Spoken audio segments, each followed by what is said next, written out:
Ahmed Rashid for insisting that we come and then we devote something on the 40th year of the revolution.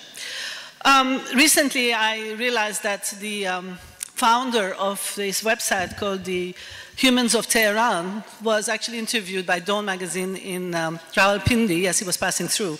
And he said that the Pakistanis fly over Iran to go to Turkey, and the Iranians fly over Pakistan to go to Delhi and to Bangkok, and these people absolutely don't know each other. And so there's definitely a need to have a lot more exchanges to actually know each other.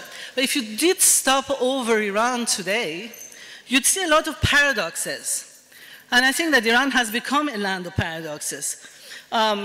We get these images of the black chador and, you know, lots of people wearing head-to-toe black chadors. But then when you go to Iran, there is this second world on Instagram where Botox women with their lips and then the nose and then the made-up blonde hair are dancing almost nude. And basically, as if, you know, the kind of freedoms that they have on Instagram, which they don't have at all on, in the streets.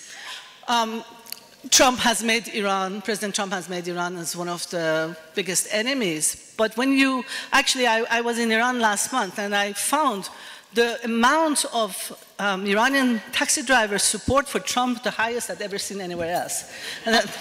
And they were telling, I mean, of course, Iranian taxi drivers, they always tell you what you want to hear, but I think that they were basically saying, this man, as opposed to our governors who are not men, but this man doesn't like our regime and is going to change it, and he actually stands by his word. So this kind of paradox of this love-hatred that there is with the US.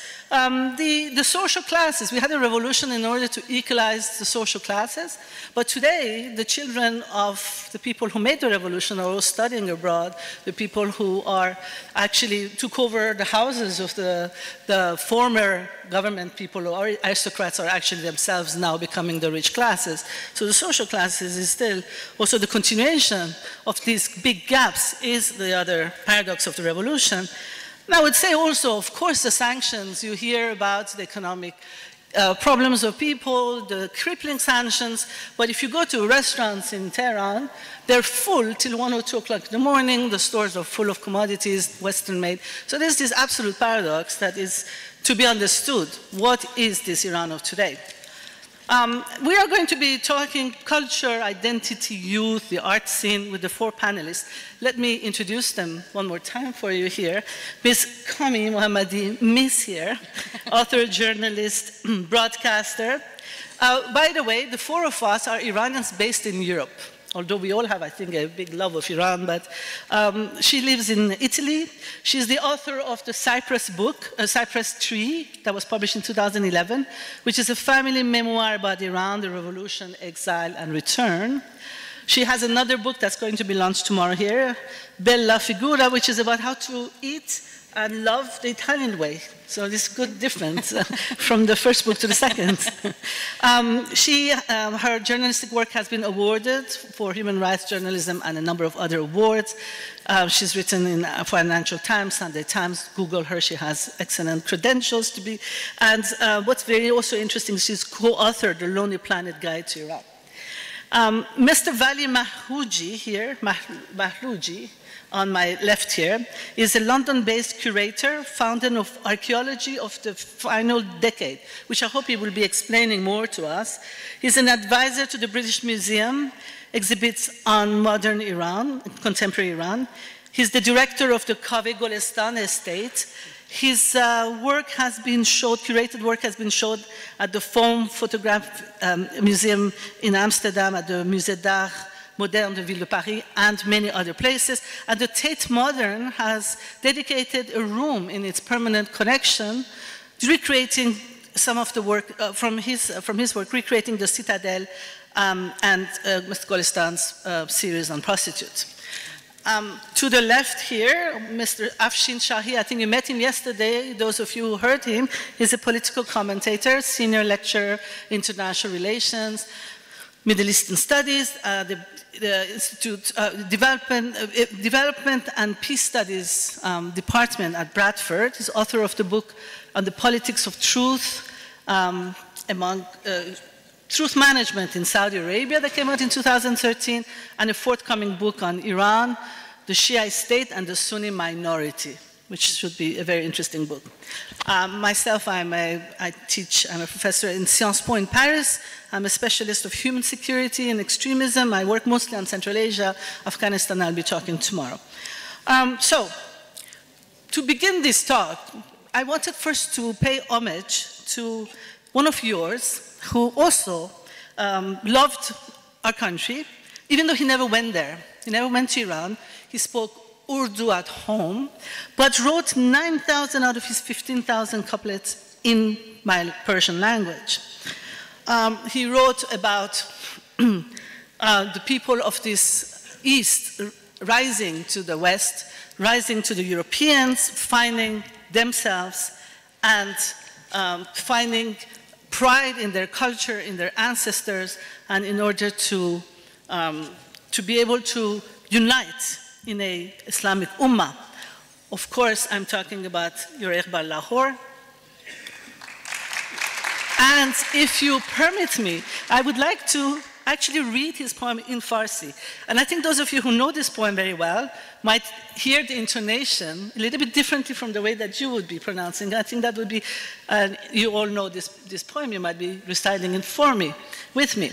So, forgive me also for my pronunciation. So, ای غنچه خوابیده چو نرگس نگران خیز کاشانه ما رفت به تاراج غمان خیز از ناله مرغ چمن از بانگ اذان خیز از گرمی هنگامه آتش نفسان خیز از خواب گران خواب گران خواب گران خیز از خواب گران خیز خاور همه مانند غبار سر راهی است یک ناله خاموش و سر باخته آهی است هر ذره این خاک گره خورده نگاهی است از هند و سمرقند و عراق و همدان خیز از خواب گران خیز از خواب گران خواب گران خواب گران خیز فریاد از افرنگ و دلاویزی افرنگ فریاد ز شیرین و پرویزی افرنگ عالم همه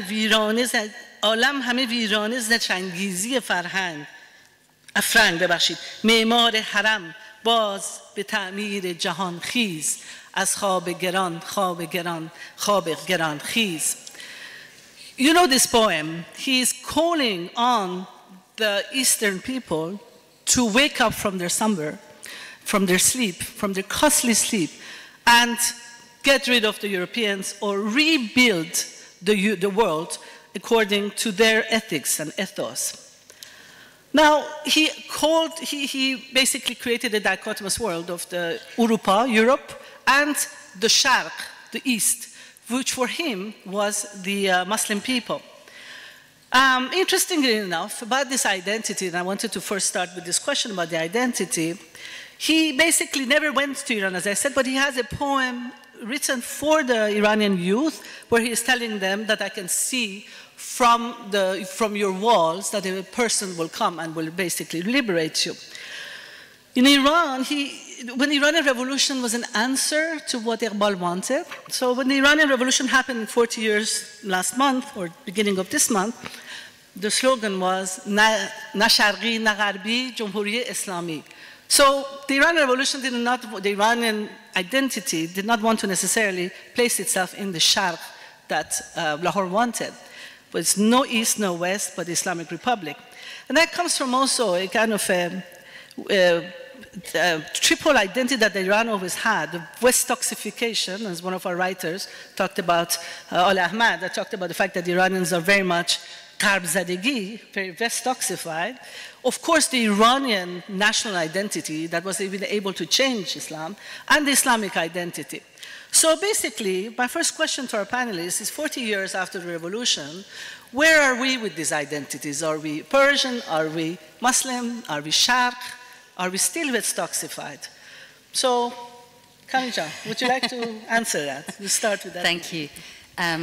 Thank you. That's a really fascinating question, and I think it's something that has certainly, for the Iranian character and sense of being in the world, it's something that has resonated for more than a century, and and perhaps will continue, because we've had this interesting love-hate relationship with the West from the 18-something onwards, right? And in terms of our own identity, I think it's very difficult for us not to identify ourselves in some relationship to the West and to the gaze of the West. So the Orientalism, or whether we're self-orientalizing, or whether we're pushing that away, or whether we're embracing it. And you yourself know that a big irony of Iran today is that it's, in a way, much more West-oxified than it was under the Shah. So if that was the project of the Iranian Revolution, from that point of view, it hasn't necessarily succeeded. So what are we? I don't know. It would be lovely to be in a world, I think, and I say this from a broader point of view than just my heritage, which of course has haunted me all my life. I left Iran at the age of 9. I went to the UK, which was then relatively multicultural, but is very much more now. But of course, as you will have, I'm sure, experienced also going to France, it was a very different world, and we had to do all sorts of things to fit in, I think, and to be accepted. So, I always enjoy traveling back to this part of the world, because it's lovely, first of all, to be somewhere where to be called Mohammadi is not a problem, and also in a world where, the Persian legacy is so strong and known about, because I think that, those of us who have grown up or live in the West, we carry almost a burden that we're always trying to kind of establish, to the Western world. Look, we're not just those kind of the images that you saw in your TVs in '79. The revolution was the first televised revolution, right? So it gave a very strong image of Iran to the world. And I still read, coming out of the younger generation, articles and just even things that people post on Facebook. We're constantly kind of going, look at our glorious past. Look how much civilization we have. Look how much we've given the world. We have this kind of terrible inferiority kind of complex, I think. And within our own culture, I think we have a real face-off between the inferiority and also the sort of superiority that we feel at the same time. It's one of the very many paradoxes that makes being Iranian so rich and interesting on all sorts of levels. So going beyond that question, it'd be lovely to be in a world where we weren't bound by all of those definitions, right? Maybe that's really idealistic, so let me hand it over. Thank you. Afshin, what do you think about the Iranian identity today? Do you have a couple of weeks for me to respond to that question? Can you hear me, by the way? Yeah, can you hear me? Yes. Can you hear this echo? Yeah. As if I want to sing for you, just perfect acoustics for singing. I hope the sound quality is not too bad. I was just asked a question about what I think about Iranian identity. It may be a very important and, as you said, fascinating question, but believe me, this is one of the most difficult questions that probably I was asked over the last few weeks to respond to. Because the moment that you try to break down the very notion of identity, let alone to the notion of Iranianness, you are confronted with a lot of difficulties and a lot of complexities. What is identity and what is political identity? Because very often when we're talking about a national identity, we are referring to a political project. Iranian national identity, Pakistani national identity, any other national identities, they're not separated from kind of a systematic top-down process of nation building, which is inherently and quintessentially political.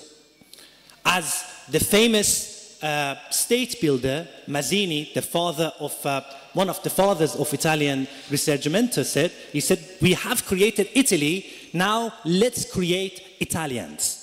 What he meant by that statement is that actually nation building and national identity very much is the product of political and social construction. And of course that makes responding to this kind of question extremely difficult because if the national identity is a political project, this political project often responds to emerging or prevailing socio-political dynamics. In terms of kind of ethnic and social and cultural identity, maybe some of you know that Iran is a very kind of multifaceted and multidimensional country. You cited this very beautiful poem in Persian by Iqbal Lahori, and vast majority of people in the world recognize Iran as a Persian country.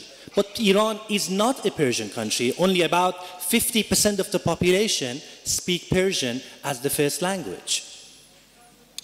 Almost half of the people in Iran don't speak Persian or Farsi as the first language. This in itself makes this country very, very interesting. And of course, like most nation-building kind of projects in the 20th century, the central government comes with a mission to create a nation. And unfortunately, in the Middle East and most of the developing world, the model that the political elite adopted to create the nation was extremely exclusive and at times chauvinistic and supremacist. And that's why actually you recognize Iran as a Persian country, because the nation-building model which was adopted was extremely Persian-centric and state-centric, despite the fact that over 50% of the population do not even speak Persian. So this makes the question very complicated, because over the last 100 years, when the idea of modern nation-building started, there has been a lot of difficulties to merge ethnic, religious, cultural, linguistic identities with this political project that today we call Iran. Because we have a limited time, I just want to kind of keep this kind of very brief. I kind of started my first response with provoking a question, or at least complicated things a little bit further, and I let my colleague to kind of carry on, and then I'll continue later on. I just want to say that the project to put all of these different ethnic groups into this political project of Iran, and to also keep alive this idea of the revolution, which was an Islamic revolution, creates these kinds of, I'll get into the revolution later on if I have an opportunity, but I thought it is actually a very good idea, because probably vast majority of people maybe have not been to Iran or have not studied enough about Iran. Maybe I'm assuming, maybe I'm wrong. And this is a very interesting kind of a starting point. If we are decoding Iran, we better start with kind of some very essential and fundamental question about what constitutes the national identity. Yeah, and the mosaic of language, ethnicity, and religion. Vali, what's your identity and what's Iranian identity? Hello, everyone. Well, I work as an art curator, and I've focused the last 10 years of my life essentially looking at subaltern histories and looking at areas of disappearances, sites of disappearances, where material has been removed, erased, banned, or destroyed. And in my kind of area of study, I think that it's essential for us, and is also the right of any nation, to have contact with the totality of its culture and totality of its history. And those areas that have been removed and have been erased are actually seminal to the understanding of if there is such a thing as identity, which I think is a very complicated issue, especially in a case like Iran. And I'm not really interested in kind of reducing it to anything like an identity in any case. I think if we're going to understand the experience of being an Iranian, that's for me more interesting than an identity of being an Iranian, then we must understand the totality of what we've been going through. And we have to reincorporate and recirculate the knowledge and the memory that's been removed, and also reconcile ourselves with the experiences a lot of which have been traumatic over the last 40 years, to the extent that we have not experienced it in our modern history, the extent of it. Now, I first thought I'll start anecdotally.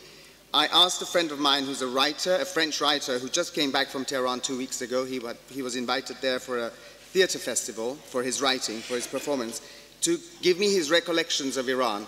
So I'm talking on the grassroots, on the sort of personal level. So I'm going to read it to you very briefly here. So this is Jean-René Lemoine, who's Haitian French playwright. Here I am back from Tehran, where I was invited to present a reading of one of my plays at the festival. It was the first time that I went to Iran.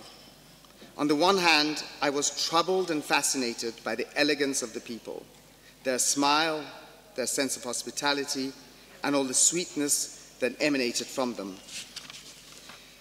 And on the other hand, I always felt the leaden weight bearing on this society, the lack of freedom that becomes screamingly obvious in a detail, in a word that sometimes escapes.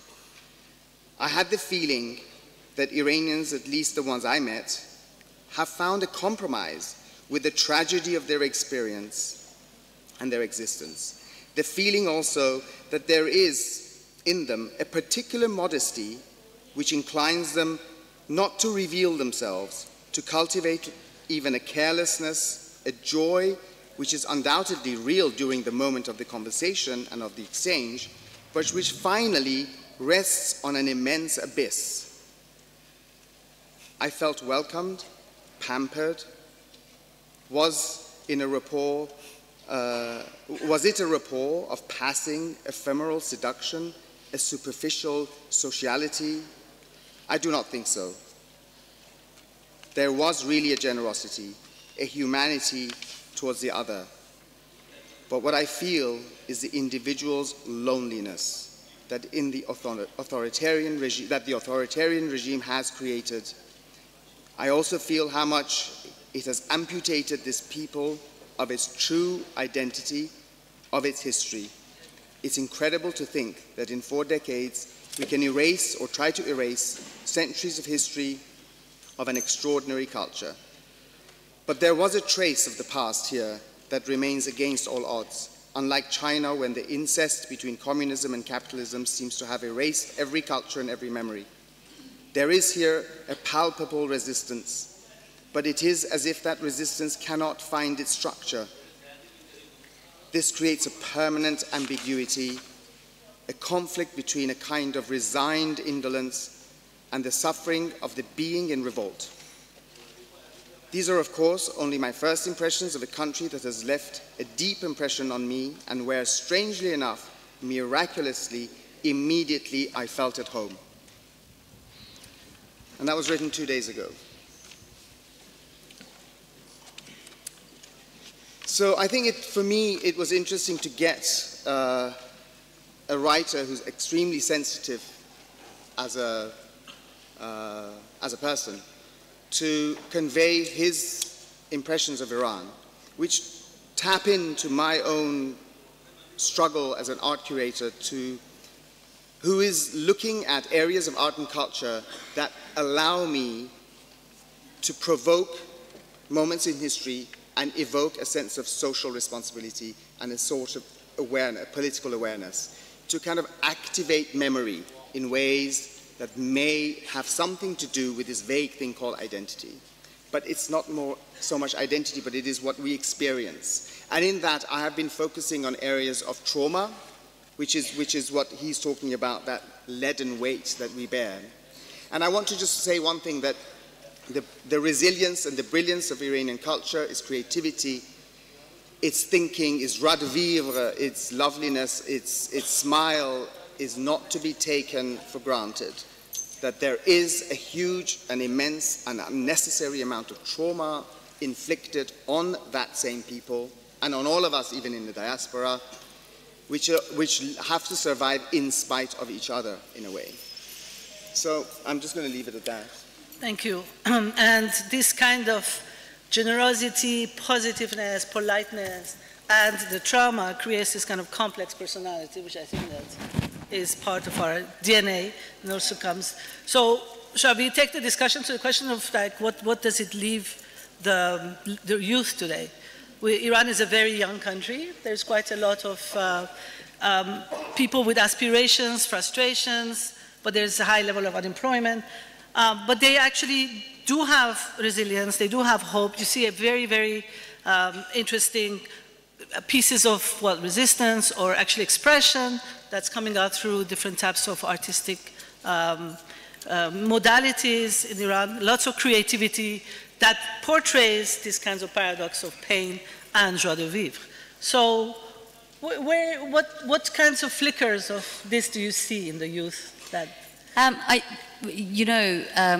when I go back to Iran, of course, I always think that the hope of the country is with the youth because they seem so engaged and so alive. And so sometimes, you go back to Europe and feel like everyone's half asleep compared to the massively kind of stimulated and engaged way that people are in Iran. And also the fact that they've always had to read between the lines and navigate, very difficult sort of red lines and barriers. So they're very fluid and flexible. And the population is hugely young, as you said.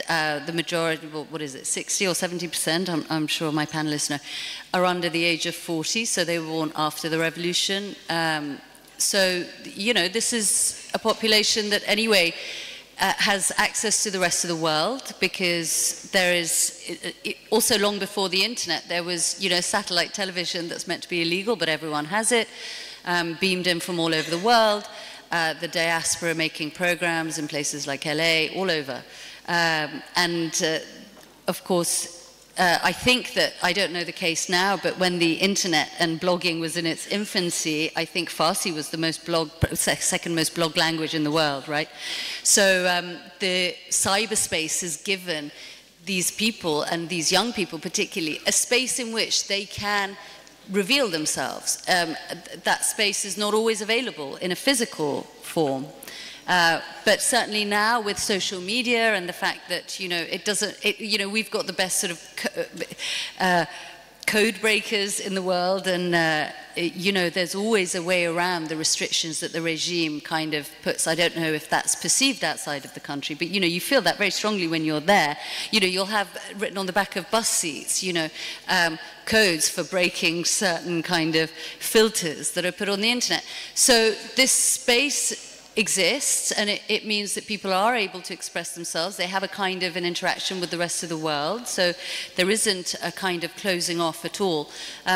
So I find the younger generation very much part of the world and very creative in the way that they negotiate self-expression and what they want. Now, that's not to say that they aren't repressed, that life isn't hard, that all of that is there and has an effect physically, psychologically. In a way, my worry is more about the mental health of our country, because I think this fact that you have to lead at the very least a double life in Iran. But you might be wearing 3 or 4 different masks at various points during the day, depending on who you're with, who you're revealing yourself to. And that's not just because of this regime. This is something that has existed in our culture for a really long time. And that's the other thing I want to say. Some of our forms of resistance, some of the ways in which, let's say, Iranian film became very famous in these last 20 or 30 years because of the way that our great directors would take very small stories, usually, often about children at the beginning, and use those very indirect storytelling methods to tell much greater truths. That's something that I think has been in the Iranian soul and psyche for many centuries because, we've rolled from one authoritarian regime to the next dictator to the next regime. So in a way, I would want to put it in the context of our history, which has always given us this kind of wall, really, to absolute freedom and to being able to be ourselves. So I see a lot of hope with the young people. I see them innovating. I think that Tehran is becoming one of the tech capitals of the world, isn't it? And that, that dynamism, I think, is very, very inspiring. There is a flip side to that, which is that the difficulty in holding that amount of tension within yourself and within your psyche can be very disruptive, I think, to one's own kind of personality. And for a government to try to keep people with so many aspirations and to have to create jobs, otherwise the frustration, the exile, the desire to leave, and there's just to mention that things like, you know, Iran has the highest rates of literacy in this part of the world. You know, we're over 90% literate. There's something that didn't happen so much before the revolution, which is so many people now have access to further education, to university. You know, women make up 60% of university entrance. All of these statistics. You know, Iran is much more educated actually now than it was, and it has access to all of these things. So I'm sure, Afshin, you will be, forgive me, but you will be giving us the statistics on high unemployment that goes the flip side of this high education, which exactly creates that kind of frustration. Yeah, I mean, this doesn't need further articulation that currently the country is facing a lot of economic difficulties. But I personally don't want to use or abuse this platform to give you facts and ideas that are already available in daily newspapers about kind of the current political and economic situation in Iran. Since, you know, the core question in this discussion is about identity, and I suppose Iranianness, decoding Iran, I want to use this kind of limited opportunity to kind of shed light on another very, very interesting dynamic which has a profound influence on the ways in which our experiences as Iranians are determined. From kind of mid-20th century until now, we have experienced two very different political regimes, but at the same time they had a lot of commonalities. Both of them, in addition to incredible thirst for monopolization of power, they also had a cultural agenda, a cultural mission to transform Iran, to create this utopia, which called kind of New Iran. In the previous regime, the idea of Iran Novin, or the New Iran, was basically based on regenerating certain historical narratives which could kind of highlight the Persian greatness, the golden age of Persia, basically recreating or regenerating this kind of proud Persian-centric sense of kind of national consciousness. There was another kind of social and cultural mission, and that was to kind of westernize kind of Iranian socio-political structures as much as possible. If you look at kind of the early days of our exposure or experience with modernity, it was all about opening our arms 100% to the West. Just imitate everything that the West has done in order to replicate the successes and the achievements the West had. But following the revolution, despite the fact that the nature of the authoritarian system in Iran changed, but they had also a similar mission. Social engineering, very much like the Pahlavi state, was part and parcel of the Islamic Republic. Unlike the Pahlavi dynasty, which wanted to kind of take us back to the golden age of Persia and wanted to kind of secularize the country in every sense of the term, or westernize the economic structures, at least maybe not in the political sense of the term, the Islamic Republic wanted to create Medina Fadila in the 20th century. So, you want me to cut? Okay, so just very briefly, both of these regimes and both of these kind of social engineering policies to a very large extent kind of failed, and people responded to those kind of social engineering policies, and those responses are very interesting to pay attention to, and to a very large extent kind of shape and determine the kind of experiences that you mentioned early on. Sorry, thank you. Yes. I'm so glad to be able to disagree. Good. For one thing, you set up a binary between us and the West, which I don't buy for 1 second. I didn't because I actually think, establish the binary here. Well, essentially, I was replicating yeah. the political discourse which was represented at the time of the Pahlavi But era. I think the Iranians of the time of Mashruteh, who were witnessing and aware of what was going on in the world, were not merely replicating. I think they were emancipated people who were able and open enough to accept and absorb emancipating ideas. And that's happened many places in the world, and not just in our country. So on the one hand, I want to really salute, actually, the constitutional revolution of Iran that opened its arms through its own Iranian men to accept the age of reason, to accept the higher notions of enlightenment, to bring the penal code to Iran, which is incidentally what Khomeini ripped up. The regime of Khomeini ripped up the penal code in Iran. So on the other hand, my other argument with you would be that not only I wouldn't want to set up that kind of easy binary, I also wouldn't want to kind of collate what happened pre- and post-revolution either, in the same way that they had projects that failed the people. It's not quite as easy as that for me. Because in my experience of looking at the traumatic histories of Iran and the subaltern histories of Iran, and for example, there's a project on right now in Lahore at the Rotas 2 Gallery run by the wonderful Salima Hashmi, in which I've excavated the violence inflicted on the red light district of Tehran.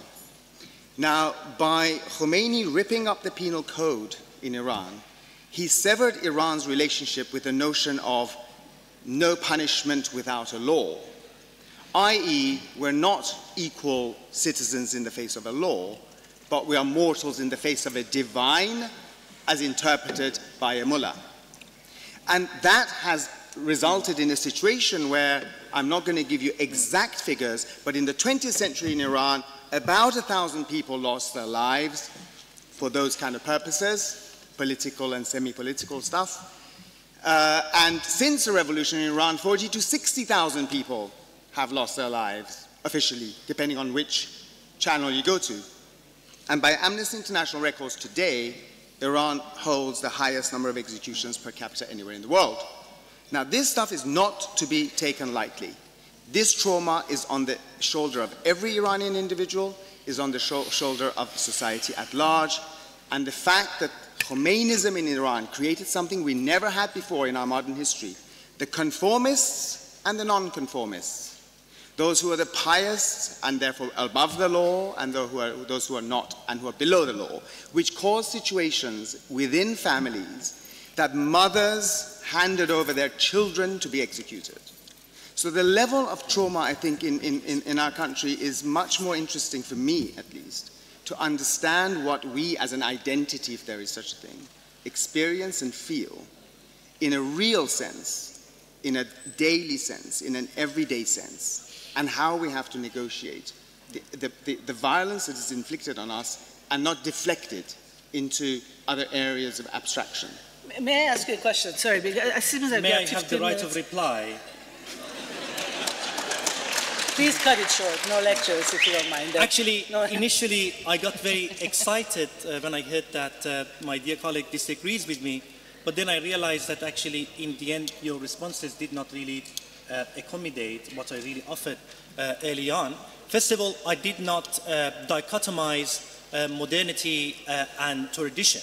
What I said was merely kind of the reflection of the official discourses of two political regimes, which in addition to a kind of monopolizing power, they also had a kind of cultural agenda to transform the socio-political particularities of Iran in relation to the prevailing political discourse of the time. But I agree with you that, of course, kind of the relationship between modernity and tradition, not only Iran, but in the rest of the Muslim world, is a lot more complicated and a lot more complex to simply divide it between black and white, because sometimes they have been competing and at the same time, sometimes they have been merging. Thank you. We have a few minutes for questions, but I would like to take the prerogative to ask one thing, and I'm not sure you would like to answer that, but in a situation where there is this trauma, there is these types of pressures, should art be only political? Can art be just aesthetic? Or every artist needs to be political? This is the big question that we've had also even before the revolution, the debate between Shamlou and Sepehri. Sepehri, our poet, who was talking about do not dirty the waters downstream, and Shamlou telling him that when there are political prisoners, how can you write poetry about beauty of landscape? So in this type of environment, can art be non-political? I don't know whether you have 1 second answers on these ones, or before I open it up, or perhaps you. Can art be No, I certainly think an artist is not held responsible to speak for the whole of society whatsoever, right. At all. No. But what I've ended up doing is that it didn't turn out to be like that. I found photographs which are being shown at Salima Hashmi's Rotas Gallery, which were by Kaveh Golestan, as we all know them. They are fantastic. They were probably the most interesting studies of the female figure in Iranian photography, I think. Through the process, this is what I think it'd be nice to share this. Through the process, I realized that there are the difficulties. They're banned in Iran. They're of prostitutes. So all the taboos and all the issues began to rise. The origin of the project was these are interesting photographs. They have to be seen as art. As art. As art. As art. But as the process began to develop, Iranians didn't want to be patrons of it. Nobody wanted to be associated with it. Nobody wanted the name on it, etc., etc. Okay. She wants to answer still 1 minute, 1 second on this question. I just very quickly wanted to say that I think that I agree with Vali. I don't think that artists should be held to represent everything about a country. But I also think that in a country like Iran, where because of the laws and the way that things are, putting on nail varnish is an act of political protest. So almost everything becomes political. Thank you. I think we started late. Don't we get to extra time because we started late? No. Should we have a few questions at the same time then? Why don't we have a few questions at the same time? Yes, sir.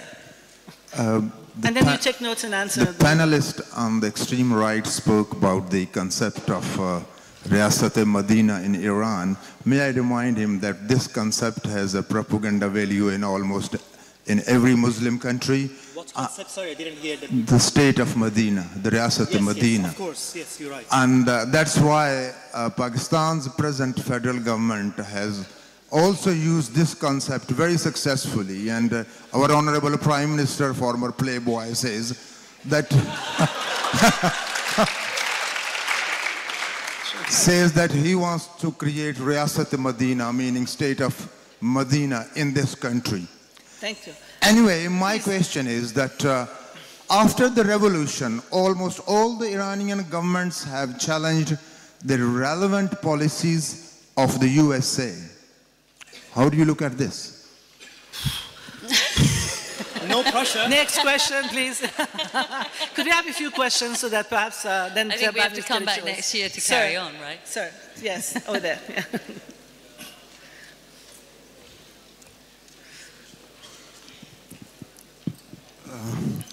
Iran has a recorded history of thousands of years of the Persian Empire, the glorious Persian Empire that we often read and hear about.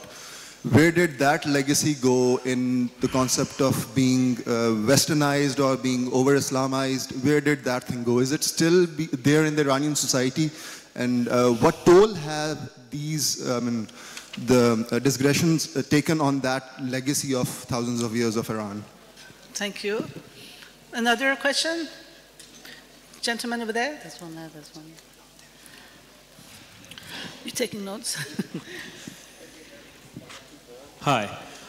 So my question is, it's a comment and then a question, that in Pakistan, most of the things, the characters and the traits that you have elucidated here about Iran, we can find them here in Pakistan as well. So do you think that that similarity is... I'm sorry, did you understand? So the traits... I'm sorry, we didn't hear you, we didn't understand you. I'll repeat. So the traits and the characters of the Iranian identity that you have elucidated here, most of us would find them common here in Pakistan as well. So do you think that has something to do with the region, or that is because the Islamic identity we try to impose, or some other political or social reason behind it? Okay, thank you. Perhaps one more and then we can... I just wanted to ask the young panelist. He mentioned that 50% of Iranians speak Persian, and it is their national language. In Pakistan, Urdu is a home language of hardly 15% people, but we have a national language. Sure. And same is the case with India. I think Persian is a very respectable language. It was a state language here in subcontinent for years. Till the British came, it was a state language here. Even Ranjit Singh, who was the ruler of Punjab, he didn't change that state language. Sure. He was a die-hard Punjabi, but he used to speak Punjabi, and the interpreter should write it down in Persian. So I think this is a language with a history and tradition. Thank you. I think it would, if you don't mind, we'll take a few, just one or two, because we'd like to hear what the Pakistani audience feels about, and we'd like to ask to come back next year. Obviously, one session on Iran is... Yes. Thank you so much for this wonderful conversation. My question is for Afshin Shahi. Could you just talk a little bit about the relationship that you foresee developing between Pakistan and Iran? Also because Pakistan is a country that's cordoned off because of the current political climate that's with India. On the other side, there's Afghanistan. So we are also in the middle of it, but we see very little cultural and academic exchanges taking place between the two countries. So I would love to hear your thoughts on it. Very good question. Thank you. Okay. One more, and the lady in yellow scarf back there, and then...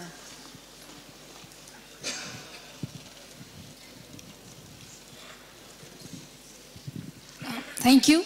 So on a very lighter note, this question is just like, so I visited Iran with a group of team. We made a cultural society, and we were a group of 12 students, right? And it was awesome. We loved the people. They were really very sweet, the food, everything. But you know, one thing that really bugged me was that Indians were a lot more popular than us Pakistanis in Iran. So, you know, there were movies of, you know, Indian movies. Amitabh Bachchan is so popular there. And, you know, whenever I got lost on the streets and I was looking for directions, right? And Iranians, they're very welcome to foreigners because I think they don't see a lot of foreigners in their country. So they're very, you know, welcome. And they wanted to help me out. And they, you know, the first thing they used to ask me with a smile was, "Are you Indian?" And when I said no, Pakistani, the smile used to vanish. Literally. So can you just... After last week, it's even worse. Thank you very much. Perhaps I can... Is there anything you would like to say as final words about these discussions? Or take some time? I'm happy to hand it over, honestly. Kamin, I think you didn't speak enough, and I don't want this to be like a very male-centered, chauvinistic discussion. It's all right. I'll come back next year and have my own session. Go ahead. No, honestly. Vali, would you like to start? I think it's a nice note, actually, because one of the reasons why we're all here is, I think, at least I am very much interested in this question of Iran-Pakistan. And ever since I came here, I felt completely at home, rather like my French Haitian friend that felt at home in Iran. It's abstract. It's abstract. I don't really know why. But I suppose I can know why, because there are real cultural, spiritual, philosophical connections between our countries. And the border seems very, very hard. So that smile that, you know, would sort of go off their face is also what I experience as an Iranian, telling Iranians I'm going to Pakistan. Like, what's that got to do with anything, or why would you want to go there? But we're here because I'm really, really interested in connecting a cultural, sort of visceral, philosophical connection, linguistic connection between Iran and Pakistan, which is really there, historically there, should be there, and it's artificially severed. And even the work that I've been doing, which is rather heavy, looking about erasures of history, areas that we are not meant to know about, which makes it very difficult for ourselves to reconcile what we want to call identity, because I think it's very incredibly difficult to even have a notion of what your identity is if parts of you are missing, or parts of you are hidden from you, or parts of you hide yourself. And I think that experience is also very valid in Pakistan. I think Pakistan has a lot of areas of its history that's been erased, that are not meant to know about. Relationships between Pakistan and East Pakistan are a big traumatic historical thing. In fact, even when I go to partition, I can't believe some of the things I hear. One of the biggest interests I have now is sort of evolving a cultural project, an art project, really rooted in the partition. To hear people who told me that their mother, who was at 16, left on the last train from Amritsar, and was on the train from Amritsar waiting for her parents who were coming on the last train, who never arrived. So then she hopped on a train, went back, and then they told her off for coming back, but then she was waiting for them on the last train. I mean, the panic in everybody's story in this country is palpable. You just have to scratch the surface. So we've had similar situations. We are also similarly involved in the kind of very gritty stuff of when I'm talking about the penal code. In our country, it was ripped up. In your country, it's kind of half there, half civil, half penal, half Sharia. We have many, many similar experiences in our countries. And I think it's very, very important for us to be here. And I'm hoping to be here many more times in order to create this link. Thank you very much. I also want to share Vali's sentiment. I arrived in Pakistan for the first time about 24 hours ago. And I have to say it has been absolutely a fantastic experience in every sense of the term. And I share your sentiment in a sense that, we have so much in common, and yet we know so little about each other. Not only about these two great countries that are next to each other, but I live in the UK, and there is a large Pakistani community living in the UK and a large Iranian community living in the UK, and yet, unfortunately, the necessary bridges have not been built to have more exposure, to go beyond the headlines. Both countries, Iran and Pakistan, are lost behind kind of the political shadows. We are, most of the time, these two nations are reduced to breaking news, which are often depicting crisis. So in that sense, I very much share your sentiment, and I hope this will be the first step to get to know this country more and kind of have a kind of broader exposure to the country. But let me kind of go back to the question that the lady asked about kind of the political side of the relations between Tehran and Islamabad. Of course, we don't have the time to go back to kind of deep history, but Iran, I think, was one of the first countries, if not the first one, to recognize Pakistan as a kind of sovereign state. And since the revolution, actually, despite some of the hiccups, the most recent one was last week, the political ties between these two countries have been cordial. And it is not surprising that about 3 years ago, when Saudi Arabia was building kind of this Muslim coalition to kind of get into Yemen, Pakistan at least officially refrained from being part of that coalition. Of course, Pakistan has its own pragmatic reasons, because there is a very large Shia population living in Pakistan, and Pakistan, since the revolution, has been very concerned about kind of increasing a kind of sectarian challenges, which unfortunately has increased regardless of that over the last 4 or 5 years in this country. These two countries are kind of sharing a problematic area, Balochistan, which has a lot of security challenges, and sharing 1,000 kilometers of borders. But despite that, despite all those challenges, I think overall the ties between the two states have been cordial. Thank you very much, and thank you very much. And it is it is perhaps sad that we know much more about the Western European culture than ourselves.